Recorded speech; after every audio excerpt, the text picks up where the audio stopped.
Hello everyone and अस्सलामु अलैकुम। Welcome to doctor Salman speaks. एक और वीडियो के साथ हाजिर खिदमत हूँ और आज की वीडियो अगेन वेरी इंपॉर्टेंट होने वाली है क्योंकि पिछली वीडियो में मैंने आपको बताया था कि हमने किस तरह से सऊदी मेडिकल लाइसेंसिंग एग्ज़ाम के लिए डॉक्यूमेंट्स रेडी करने हैं, किस तरह से एलिजिबिलिटी हासिल करनी है और कैसे हमने एग्ज़ाम के लिए अप्लाई करना है। ठीक है, और मैंने आपसे प्रॉमिस किया था पिछली वीडियो में कि नेक्स्ट वीडियो में मैं इंशाल्लाह आपसे डिस्कस करने वाला हूं कि हमने इसकी स्टडी कैसे करनी है सऊदी मेडिकल लाइसेंसिंग एग्ज़ाम की। तो इसी वीडियो में हम बात करने वाले हैं, आपको मैं स्क्रीन पर लेके जाऊंगा अपनी डेस्कटॉप की कि मैंने किस तरह से सऊदी मेडिकल लाइसेंसिंग एग्ज़ाम का प्रिपरेशन किया था और किस तरह फर्स्ट अटैम्प्ट में मैंने पास किया, क्या इंपॉर्टेंट मुझे नोट्स पढ़ने थे, क्या मैंने पढ़े, क्या कैसे हमने तैयारी करनी है। कंप्लीट वीडियो इसमें कंप्लीट मैं डिस्कस करूँगा। ठीक है, तो कंप्लीट वीडियो देखिएगा और वीडियो के आखिर में अपने उन दोस्तों को टैग भी ज़रूर कर दीजिएगा जिन दोस्तों ने SMLE लिखना है। ठीक हो गया, चलते हैं अपनी वीडियो की तरफ।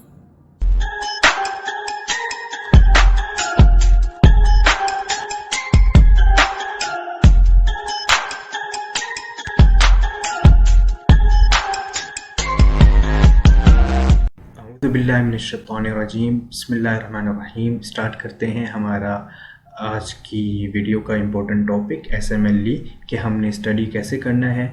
मैंने SMLE का एक फ़ोल्डर बना लिया था, उसके अंदर अभी फ़िलहाल आप इन चीज़ों को अवॉइड करेंगे। SMLE मटेरियल में ओपन किया मैंने, इनमें मुझे 2 पार्टीशन मैंने बना लिए थे जो मेरे लिए बहुत इंपॉर्टेंट थे। अब वो दोस्त जो SMLE को प्रिपेयर करना चाह रहे हैं, वो फर्स्ट टाइम है, तो पहले ये चीज़ देख लें कि हमें बेसिक सब्जेक्ट्स को पहले पढ़ना है, उसको क्लियर करना है, उसके जो कंसेप्ट्स हैं हमें समझ आने चाहिए। जिस तरह मैंने पिछली वीडियो में आपसे बात की थी कि SMLE में 3 जो MCQs आते हैं, 300 जो MCQs आते हैं वो 3 सेक्शंस में डिवाइड होते हैं। हर सेक्शन में 100 MCQs होता है। उसके अंदर जो 3 मेन इंपॉर्टेंट हैं वो है surgery, paediatrics, obs and gynae, medicine and ethics. इनके अंदर से सारे MCQs आते हैं। ठीक है, अब इनको स्टडी करने के लिए कुछ दोस्त फर्स्ट एड स्टार्ट कर लेते हैं USMLE के, कोई CS के पार्ट 2 स्टार्ट कर लेता है। डिफरेंट बुक्स हैं जिनको जहाँ से स्टडी करनी है, लेकिन जो हमारे सीनियर्स थे उन्होंने क्या किया कि उन्होंने ये अला नोट्स करके बनाए, उसी सब बुक्स के अंदर से MCQs निकाल के, इम्पोर्टेंट टॉपिक्स निकाल के SMLE के लिए इन्होंने अपने एक नोट्स बना लिए। तो हम MCQs की तरफ जाने से पहले अपनी जो हमें बेसिक है उनको क्लियर करना है। ठीक है, एग्ज़ाम के लिए आपके पास जो रिक्वायर्ड होगा वो सबसे पहले आपको सर्जरी अच्छे से आनी चाहिए, इस सर्जरी के नोट्स, उसके बाद हम MCQs, फिर पीडियाट्रिक्स के नोट्स, फिर पीडियाट्रिक के MCQs, ऑब्स एंड गायनी के नोट्स हम पढ़ेंगे, फिर उसके MCQs करेंगे। उसी तरह मेडिसिन, एथिक्स और जो इम्पोर्टेंट पिक्चर्स एग्ज़ाम में आती हैं वो भी इधर रखी हुई हैं उन्होंने रिव्यू के लिए।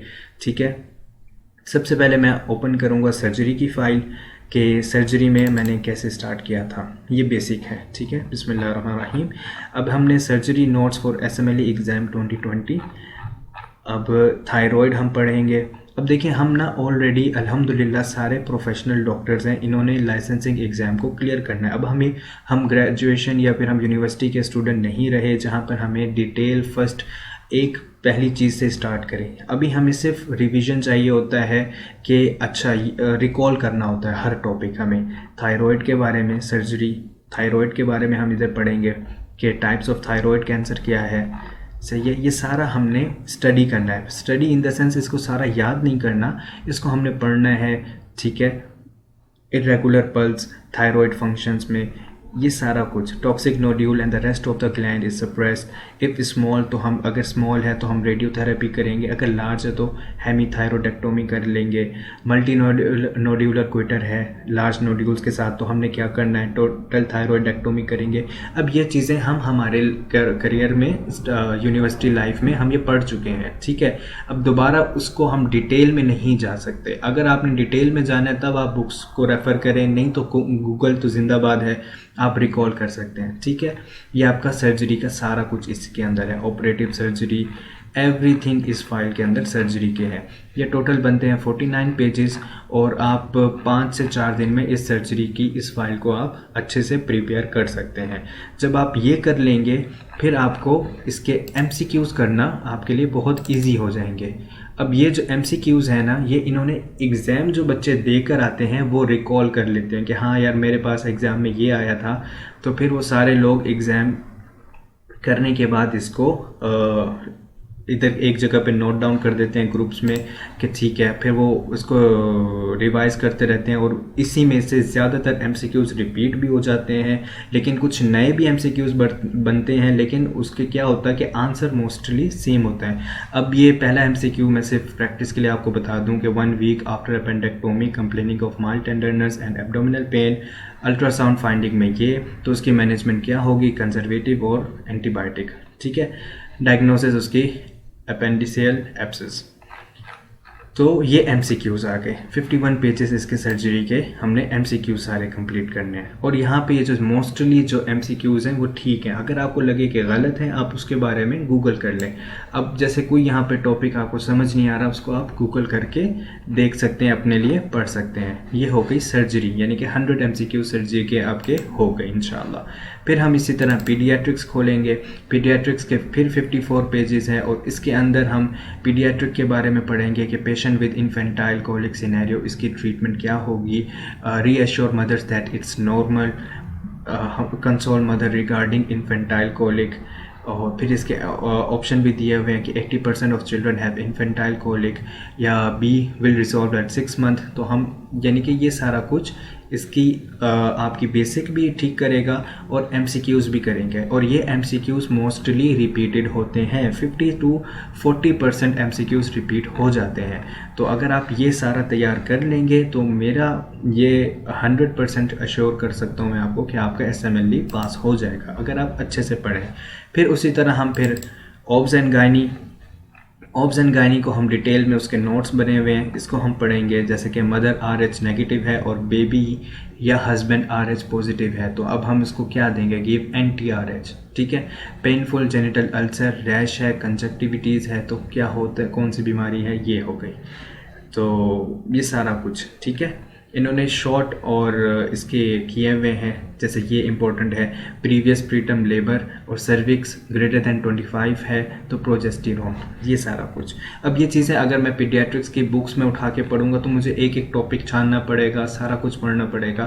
तो अब लाइसेंसिंग एग्ज़ाम के लिए हमारी जो ज़्यादा कुछ डिपेंड करता है वो बेसिक स्टडी के ऊपर डिपेंड करता है, बेसिक एंड स्मार्ट स्टडी के ऊपर, कि हमारी क्लिनिकल नॉलेज कैसी है और हमने स्मार्ट स्टडी करके क्विकली उसको रिवाइज करके अपना लाइसेंसिंग एग्ज़ाम निकालना है, क्योंकि 6 साल तो ऑलरेडी पढ़ चुके हैं। ऑब्स एंड गायनी हो गया। फिर मेडिसिन की इसी तरह इन्होंने फाइल कंपाइल की हुई है।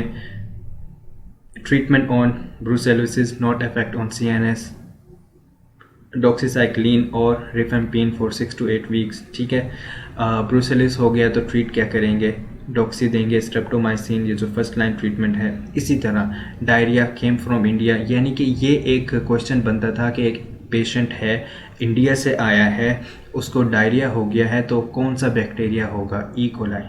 ठीक है, अब इसके ना आपको MCQs मिलेंगे। अब ये सिर्फ उन्होंने शॉर्ट करके आपको समझाने के लिए किया। Most common cause of gastroenteritis after eating steak from local restaurant, यानी कि एक सिनेरियो ये बन जाएगा कि लोकल रेस्टोरेंट से किसी साहब ने ये खाया है, उसको गैस्ट्रोएंटेराइटिस हो गया, तो कौन सा बैक्टीरिया इफेक्ट कर रहा था, तो ई कोलाई है। ठीक है, patient with macules in the cheek and oral on examination, lymphadenopathy, diagnosis इसकी क्या होगी, EBV।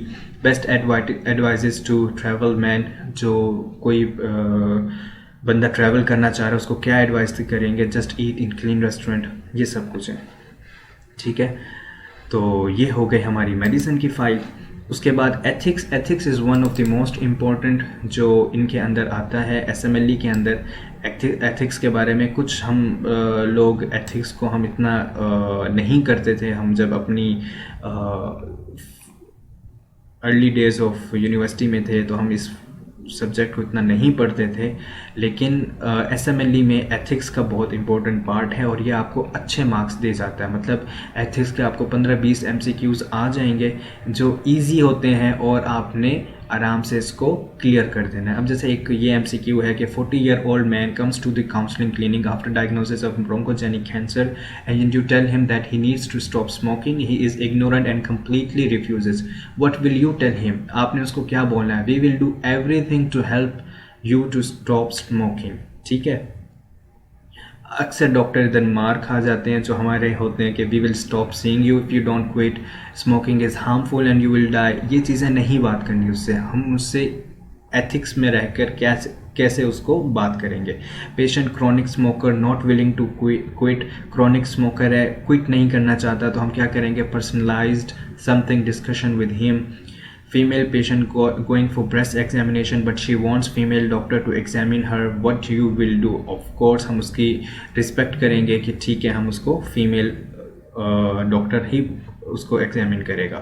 तो ये सारी एथिक्स की जो फाइल है इसको हम पूरे स्टडी करेंगे 47 पेजेस। और फिर ये इम्पोर्टेंट SMLE के नोट्स हैं, ठीक है, और इसके अंदर इन्होंने मेडिसिन भी दिया हुआ है, सब कुछ दिया हुआ है। ये एक इम्पोर्टेंट फाइल है जिसको आपने स्टडी करना है। लीवर सिस्ट के बारे में, HIV एसोसिएटेड इन्फेक्शंस, ठीक है, एंटी माइक्रोबियल ऑफ चॉइस, ये सारा कुछ इस फाइल के अंदर से भी 3 से 4 MCQs बन जाते हैं, वो भी आते हैं। एज़मा की मैकेनिकल वेंटिलेशन, ये फाइल भी काफ़ी इम्पोर्टेंट है, ठीक है।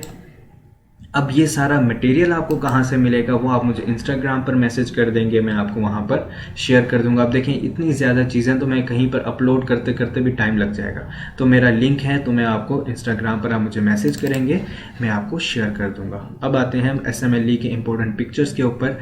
ECGs भी आती हैं, ECGs काफ़ी रिपीटेड होती हैं। नॉर्मल ECG ये पिक्चर आ सकती है, एट्रियल फिब्रिलेशन ये ECG आ सकती है। पूछेंगे अच्छा क्या है, इसको एट्रियल फिब्रिलेशन है, या फिर आपको डायग्नोसिस भी दी होती है कि एट्रियल फिब्रिलेशन है, इसको हमने ट्रीट क्या करना है। ये सारी ECGs हैं, अमूमन इसी ECGs में आएगा, मतलब आपने सारी ECGs नहीं पढ़नी, आप सिर्फ इसी ECGs को कर लें, आपका ECG वाला पोर्शन सारा हो जाएगा, ठीक है। कोई 7-10-15 ECGs हैं, उसको कर लेंगे, आपकी 2 या 3 ECGs इंशाल्लाह आराम से हो जाएंगी। फिर ब्लड फिल्म्स हैं, इनमें से 1 से 2 MCQs लाजिम आता है। ऐसे एक पिक्चर दे देंगे, कहेंगे कि ये क्या है, तो ज़्यादातर मलेरिया आता है कि ये इसकी पिक्चर दे देंगे, बोलेंगे क्या है, मलेरिया है, ठीक है। फिर उसके बाद ENT से भी आते हैं। मेरे वक्त जब मैंने एग्ज़ाम लिखा था तो मुझे ये ग्लूकोमा आया था। फिर ऐसे एक पिक्चर्स आ जाती हैं, बताएं कि इनको क्या है, इनमें से कोई एक पिक्चर आ सकती है, ये इस तरह से। ये सारी फाइल्स आपको मिल जाएंगी, आपने सिर्फ स्टडी करनी है, ठीक है। ये ऑब्स एंड गायनी की फिर ECG, एक्सरेज में से एक आ जाएगा। ये डर्माटोलॉजी में से 1 या 2 लाजिम आती हैं पिक्चर्स, जो मैं यहाँ पर पिक्चर्स हैं उन्हीं में से 1 या 2 पिक्चर्स लाजिम आएंगी, ठीक है। ये हो गए आपके बेसिक, यानी कि आपने पहले ये अपना बेसिक तैयार करना है। और ये सिर्फ हलवा नहीं है देखने में कि हाँ मैंने ये तो बहुत जल्दी तैयार कर लूँगा, सॉरी। क्यों? एक फाइल में 51 पेजेस हैं और आपने इसको अच्छे से तैयार करना है। 50 है, 54 है, ज़्यादा से ज़्यादा पेजेस हैं। जब आपका ये बेसिक पोर्शन कंप्लीट हो जाएगा, उसके बाद फिर आपने आना है मंथ वाइज पेपर के, ठीक है। इधर जब मैंने एग्ज़ाम लिखा था अगस्त में, तो मैंने 1 जनवरी से लेकर हर महीने के एग्ज़ाम की फ़ाइल्स मेरे पास थी, जनवरी, फरवरी, मार्च, अप्रैल, मई, जून, जुलाई। तो वहाँ तक के पिछले 7 महीनों के जो पेपर आ चुके थे उनके MCQs मैंने तैयार किए। और ज़्यादातर मेरे वक्त तो इतना रिपीट नहीं हुआ, लेकिन 30 to 40% रिपीटेड थे MCQs। बट जो मैंने ये बेसिक किए थे ना, बेसिक के अंदर जो नए MCQs उन्होंने बनाए हुए थे वो उस वजह से निकल गए सारे। तो आपने क्या करना है, अगर आप अभी जनवरी में लिख रहे हैं तो पिछले साल 2021 का जनवरी से लेके दिसंबर तक के लिए आपने सारे मंथ के MCQs लाजिम करने हैं। अब जनवरी की फ़ाइल बहुत इंपॉर्टेंट फ़ाइल है, इसके अंदर 740 MCQs हैं, पेजेस हैं, सॉरी। इस पेजेस के अंदर कितने MCQs बनते हैं वो आप देख लें। तो ये सारे आपने MCQs करने हैं, ठीक है। अब जैसे कि पहला MCQ है 60-year-old मेल डायबिटिक, BMI उसका 41, diagnosed with BPH, what is the most important risk factor, उसका क्या रिस्क फैक्टर है, एज है। और ऐसे 18 ईयर फीमेल है, worried about cervical cancer, she took her first dose of HPV vaccine 3 months ago, what is the best thing to do at the visit today? तो second dose उसको हमने visit के ऊपर दे देनी है। Screening for pregnant for asymptomatic bacteriuria according to US preventive services task force 12 weeks. ठीक है, ये ऐसे हमने इसके MCQs तैयार करने हैं। जनवरी के मैंने MCQs तैयार किए, उसके बाद मैं फिर खोलूँगा फरवरी की फ़ाइल। ये है फरवरी की फ़ाइल, ठीक है, 1 फरवरी, फिर 5 फरवरी, फिर 6 फरवरी। तो इस तरह मैंने फरवरी की फ़ाइल की थी, 46 पेजेस हैं। अब इसमें भी ज़्यादातर जनवरी वाली फ़ाइल्स के MCQs रिपीटेड होंगे। फिर उसी तरह फरवरी के बाद आता है मार्च, फिर इस मार्च, जनवरी, ये रहा मार्च। तो फिर मैंने मार्च के पूरे MCQs किए। फिर अप्रैल के ये सारे MCQs किए, और ये जो आंसर्स हैं मोस्टली ठीक हैं। ये भी अप्रैल का पूरा पड़ा हुआ है इधर, ठीक है, 86 पेजेस पे ये पूरा अप्रैल का। Patient during C section needs urgent hysterectomy, surgeon लिखा सॉरी, अर्जेंट हिस्टेरेक्टोमी और will die, what to do without consent. क्या पेशेंट सी सेक्शन में है, उसको अर्जेंट हिस्टेरेक्टोमी की ज़रूरत है, आपने क्या करेंगे? आपने उसकी वो कर देनी हिस्टेरेक्टोमी बगैर कंसेंट के। ये फिर एथिक्स का क्वेश्चन आ गया है। और correction of fluid in hypernatraemia is over, fluid deficit correction over 24 hours. इसी तरह से आपने सारे मंथ की प्रिपरेशन कर लेनी है, जनवरी से लेके दिसंबर तक के लिए, ठीक है। और ये सारी फाइल्स आपको मिलेंगी, आप मुझे इंस्टाग्राम के ऊपर मैसेज कर दीजिए, मैं आपको लिंक शेयर कर दूंगा, उसके अंदर सारी आपके पास फाइल्स होंगी। ये सारा स्टडी मटेरियल होगा, आपने इसी तरह पहले अपने नोट से क्लियर करना है। मैंने किसी भी बुक को हाथ नहीं लगाया था, मैंने पहले अपने बेसिक ये क्लियर किए कंसेप्ट। कुछ समझ नहीं आ रहा था, गूगल यूट्यूब जिंदाबाद। उसके बाद ये क्लियर करने के बाद मैं अपने मंथ वाइज पर आया। फिर ये मैंने अपने ही लिए फ़ोल्डर्स बनाए हुए थे कि फ़ाइनल में, जब मैंने कि फ़ाइनल दिनों में और रिवाइज मैंने करना है, तो मैंने ये फ़ाइनल, और फिर वही फाइल्स हैं जो मैंने इधर साइड पे रख दी कि मैंने इसको पढ़ के रिवाइज करना है। फिर मैंने इसको वेरी वेरी इंपॉर्टेंट कर लिया था, वही जनवरी वाली फ़ाइल, एथिक्स वाली फ़ाइल, SMLE नोट्स, ठीक है। और इसमें जो मोस्ट इम्पोर्टेंट चीज़ है वो ECGs एंड सॉरी एक और चीज़ मैं भूल रहा था, वैक्सीन्स भी बहुत इंपॉर्टेंट है, वैक्सीनेशन, ठीक है। इसमें से भी लाजिम आते हैं ये वैक्सीन कि हमने कौन सी वैक्सीन कब देनी है। 2 मंथ्स के बच्चों को हमने कौन सी वैक्सीन देनी है, हेपेटाइटिस B, T-टैब, रूटा, HIV, ये वैक्सीनेशन में से क्वेश्चन लाजिम आता है। उसके बाद माइलस्टोन्स में से भी पीडियाट्रिक्स में बहुत क्वेश्चंस आते हैं, कम से कम 3 से 4 माइलस्टोन में से आ जाते हैं कि baby pulls himself to stand, crawls without difficulty, which age is he, 8 months, ठीक है। ये माइलस्टोन वाली भी बड़ी इंपॉर्टेंट फाइल है। तो ये सब चीज़ें आपको इंस्टाग्राम पे आप मुझे मैसेज कर दीजिए, मैं आपको ये सारी फाइल्स एक लिंक में सेंड कर दूँगा। इसी तरह से आपने प्रिपरेशन करनी है। ये सारा मैंने अपने लिए किया था। तो आपने सबसे पहले इसको शॉर्ट समराइज़ कर दूं, बेसिक सब्जेक्ट के नोट्स करने हैं। सर्जरी 100 MCQs, मेडिसिन उसके भी 100 MCQs हैं, फिर गायनेकोलॉजी इसके भी 100 MCQs हैं। 300 MCQs का हाफ कर लें, आपको लाजिम आपने 70% लेनी है, वो आराम से आ जाएगी। इस नोट्स को कर लें अच्छे तरीके से। उसके बाद मंथ वाइज एग्ज़ाम है, इनको अच्छे से कर लें। इंशाअल्लाह अज़ीज़ आपका SMLE फर्स्ट अटैम्प्ट में डॉक्टर्स का, जनरल फिजिशियंस का आराम से क्लियर हो जाएगा। अब एक और मेन सवाल यहाँ पर उठता है कि लोग एग्ज़ाम, आज एलिजिबिलिटी आई, जनवरी एंड में उन्होंने एग्ज़ाम लिखना है, ऐसा नहीं करें। लाजिम अपने लिए 2 महीने का टाइम रखें, क्योंकि ये सब कुछ पढ़ने के लिए आपको लाजिम 1 महीना चाहिए, ठीक है। उसके बाद मंथ वाइज एग्ज़ाम को करने के लिए 1 महीना, और रिवीजन के लिए भी 1 हफ़्ता चाहिए, ताकि 2 महीने में आप अच्छे से अपना एग्ज़ाम को तैयार कर सकें, ठीक है। अगर मज़ीद आपको फिर भी कुछ समझ नहीं आई, इंस्टाग्राम पर आइए, मैं आपको जो भी मुझसे हो सकेगा ज़रूर आई विल गाइड इंशाअल्लाह ताला। ये थी एक छोटी नहीं, थोड़ी सी ये वीडियो लेंथी हुई थी, क्योंकि मेरी कोशिश थी कि मैं कंप्लीट आपको इसको गाइड करूं, क्योंकि जब मैं प्रिपरेशन करने के लिए बैठा था तो मुझे नहीं पता था कि किस तरह से इसको पढ़ना है, काफ़ी कन्फ्यूजन थी। और यूट्यूब के ऊपर नहीं है ज़्यादा ये वीडियो हिंदी या उर्दू ज़बान में, तो ज़्यादातर अरबिक में है, तो हमें इतनी अरबिक आती नहीं है। तो हमने सोचा कि मैं हिंदी या उर्दू ज़बान जानने वाले समझने वालों के लिए एक आसान सी वीडियो बना दूं कि हमने SMLE पढ़ना कैसे है और इसका एग्ज़ाम कैसे लिखना है जनरल फिजिशियन का। एंड यही है basic medicine, surgery, peds, obs and gynae, ethics. इसको आपने बेसिक अच्छे से तैयार करके मंथ वाइज एग्ज़ाम को तैयार करके आप अपना SMLE लिखें और अल्लाह करेगा इंशाल्लाह आपका पास हो जाएगा। ये फ़ाइल्स आपको कहाँ से मिलेंगी? इंस्टाग्राम पर आ जाइए, मैं आपको फ़ाइल वहाँ पर शेयर कर दूँगा, आप पढ़ें। और फिर भी आपको मज़ीद कुछ समझ ना आए, आप मुझसे इंस्टा पे पूछ सकते हैं, फेसबुक पे डॉक्टर सलमान स्पीक्स का पेज है, उस पर आकर मुझसे पूछ सकते हैं। कुछ भी आपको हेल्प चाहिए रिगार्डिंग SMLE, भाई हाजिर है। और खुश रहें, आबाद रहें, मुस्कुराते रहें। एंड जहाँ पर भी हैं, जो भी काम कर रहे हैं, अच्छे से दिल लगा के मेहनत करते रहें। ठीक है, पीस।